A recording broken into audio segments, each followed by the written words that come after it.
Einstein 16 अप्रैल 1955 को new Jersey के Princeton अस्पताल में सबको अलविदा कहकर चल बसे।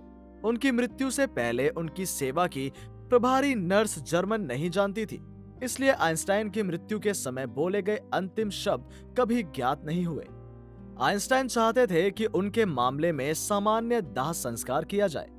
फिर भी उनकी मृत्यु के बाद प्रिंसटन अस्पताल के रोग वैज्ञानिक डॉक्टर थॉमस हार्वन को बाद में आइंस्टाइन की मृत्यु का कारण निकालने की जिम्मेदारी सौंपी गई। डॉक्टर हार्वे का काम मृत्यु के कारणों का निदान करना था, लेकिन उसके बावजूद उन्होंने बिना अनुमति के एक निर्णय लिया था। उस फैसले ने उनके जीवन को हजारों गुना प्रभावित किया था। जिज्ञासा से या किसी अन्य कारण से वो दुनिया के सभी प्रसिद्ध लोगों में से एक की मानव मस्तिष्क को ऐसे छोड़ना नहीं चाहते थे। इसलिए आइंस्टाइन की मृत्यु के सीधा 7 घंटे के भीतर ही उनकी मृत्यु के बाद उन्होंने दिमाग सर से निकाल दिया। यहाँ कहना अच्छा है कि डॉक्टर हार्वी दिमाग के विशेषज्ञ नहीं थे, वो सिर्फ एक पैथोलॉजिस्ट थे। मजे की बात यह है कि वो दिमाग को बाहर निकालने से शांत नहीं हुआ, उसने अपनी दोनों आंखें भी निकाल ली, जिसे बाद में आइंस्टाइन के नेत्र रोग विशेषज्ञ डॉक्टर हेनरी अब्राम्स को सौंप दिया। माना जाता है कि उनकी आंखों की जोड़ी अभी भी न्यूयॉर्क में एक सुरक्षा लोक के अंदर बंद है। डॉक्टर हार्वी को आइंस्टाइन के परिवार से दिमाग निकालने की अनुमति नहीं थी। उसने ये काम पूरे बेकानूनी तरीके से किया था, इसलिए डॉक्टर हार्वी द्वारा अलग अलग जगहों पर किया गया यह काम सीधा चोरी ही कहा गया है। लेकिन वो आइंस्टाइन के परिवार को समझाने में कामयाब रहे कि उन्होंने दिमाग चुराया नहीं, उन्होंने सिर्फ विज्ञान के हित में दिमाग को शोध के लिए निकाला है। डॉक्टर हार्वी इतिहास के सबसे प्रसिद्ध मस्तिष्क की पूरी तरह हाथ से पकड़ने वाले पहले और अंतिम व्यक्ति थे। उन्होंने सबसे पहले पूरे मस्तिष्क के सभी कोनों से कुछ तस्वीरें ली और फिर मस्तिष्क को 240 ब्लॉकों में विभाजित किया।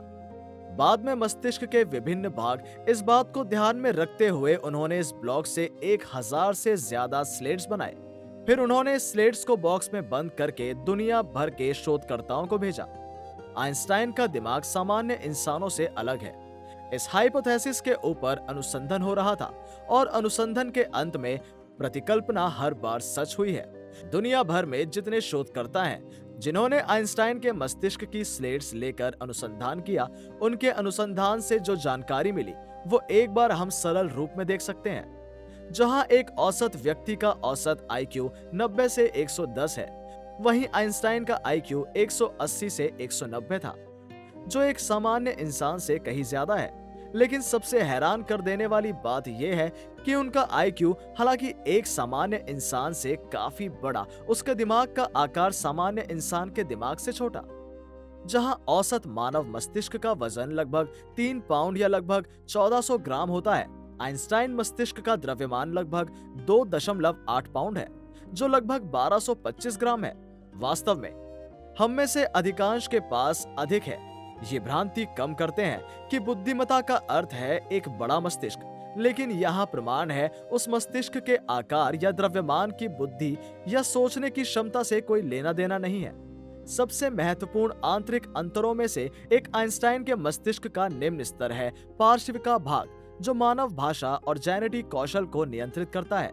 मनुष्यों के लिए सामान्य है दिमाग से 15% बड़ा। दूसरी ओर सिल्वियान फिशर मस्तिष्क का सबसे बड़ा छेद वो आइंस्टाइन मस्तिष्क में लगभग अनुपस्थित था। सबसे बड़ा स्तर यह है कि ये आइंस्टाइन के मस्तिष्क को सामान्य से अधिक उच्च स्तर पर ले गया है। जी हाँ, आइंस्टाइन का दिमाग असल में जितना छोटा है उससे कहीं ज्यादा छोटा है, यानी उनके दिमाग उनके अपनी उम्र से कम उम्र के लोगों के साथ दिमाग की तरह व्यवहार करता है। दूसरी ओर आइंस्टाइन मस्तिष्क के न्यूरॉन्स और ग्लियाल कोशिकाओं के अनुपात की तुलना एक ही उम्र में मरने वाले 11 लोगों से की जाती है।